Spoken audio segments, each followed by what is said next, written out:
perlu diketahui, dipahami, Haris Azhar tidak masuk tim 102 apalagi 03 apalagi 02 ya. Dia independen, bekerja dan bergerak di society, seorang lawyer juga, tetapi juga seorang aktivis HAM ya. Dan demokrasi itu adalah bagian dari HAM, yaitu right to vote dan right to be elected. Hak untuk memilih dan hak untuk dipilih.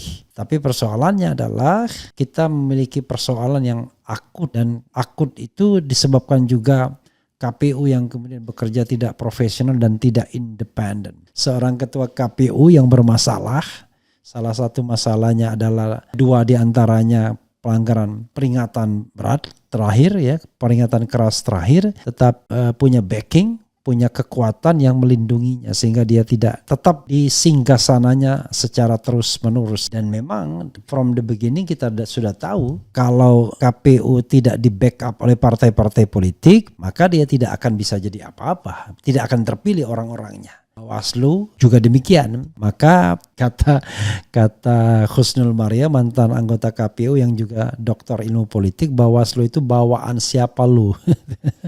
Dan memang demikian.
Assalamualaikum warahmatullahi wabarakatuh. Sobat RH sekalian, jumpa lagi kita di channel yang keren ini. Keren Cadas. Ya Sobat RH sekalian, coba kita ini bacakan ya kritikan Haris Azhar ke KPU. Menurut Haris Azhar, KPU turut meluluh lantakkan demokrasi Indonesia ya. Coba kita bacakan suara.com. Haris Azhar memberikan kritikan buat Komisi Pemilihan Umum KPU. Dirinya menyampaikan kalau KPU turut meluluhlantakkan demokrasi di Indonesia. Ini suara.com. Seperti yang Pak Prabowo sampaikan, demokrasi kita berantakan.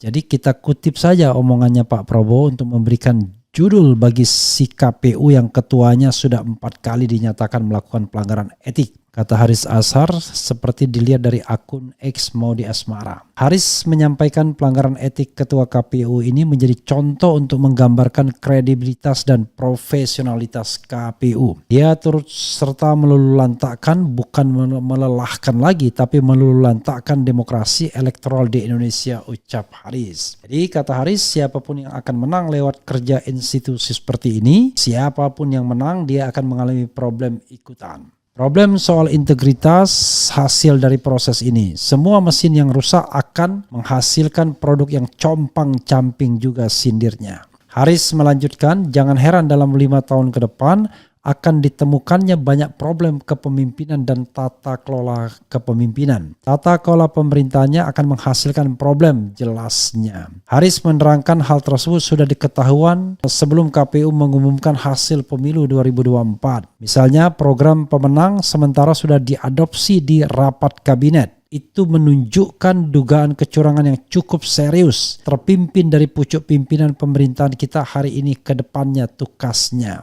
Warganet pun ramai memberikan komentar terkait sindiran Haris buat KPU. Bukan hanya KPU, semua penyelenggara pemilu saat ini ibarat ikan dari kepala sampai ekornya busuk semua, ketus warganet. Dan hapus saja si lembaga itu, ganti refresh independen, yakinlah akan tumbuh demokrasi waras, kata warganet. Ya sahabat era sekalian, itu tadi sindiran dari Haris Azhar ya.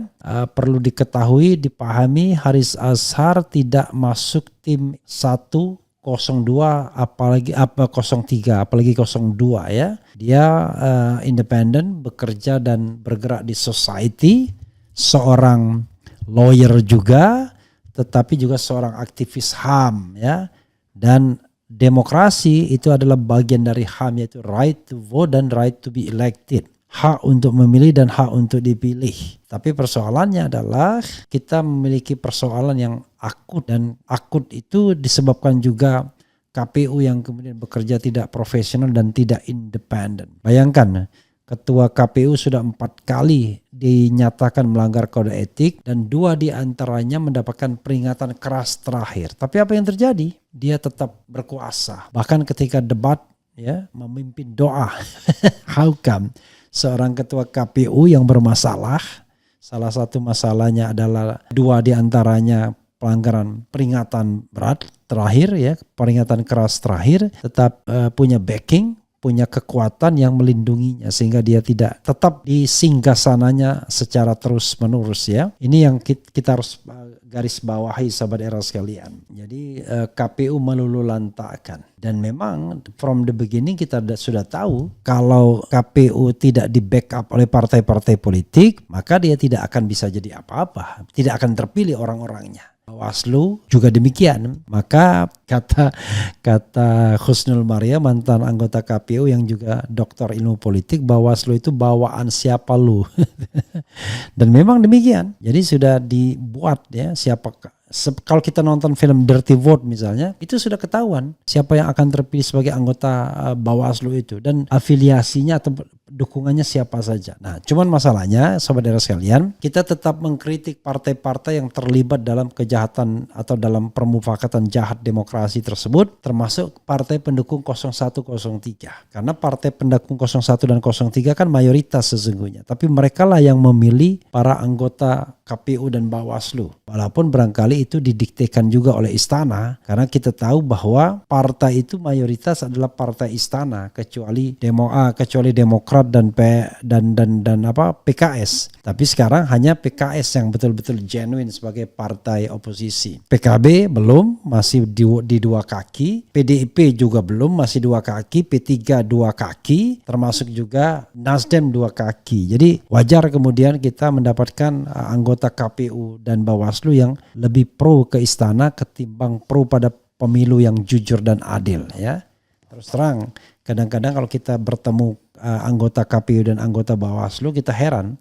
Ini sesungguhnya jubir dari paslon tertentu atau penyelenggara pemilu yang jujur dan adil atau tidak ya. Oke sobat semuanya, lagi-lagi saya bereksperimen dengan gambar ya.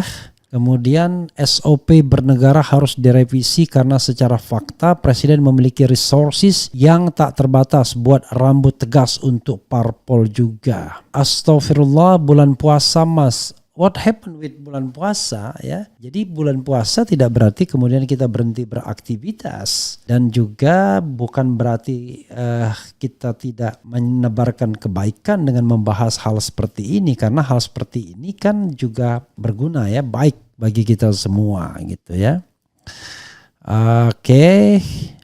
Siapapun yang terlibat dalam kejahatan pemilu 2024 wajib dihukum berat ya. Itu suara dari masyarakat bro ya. Jadi jangan disepelekan ya.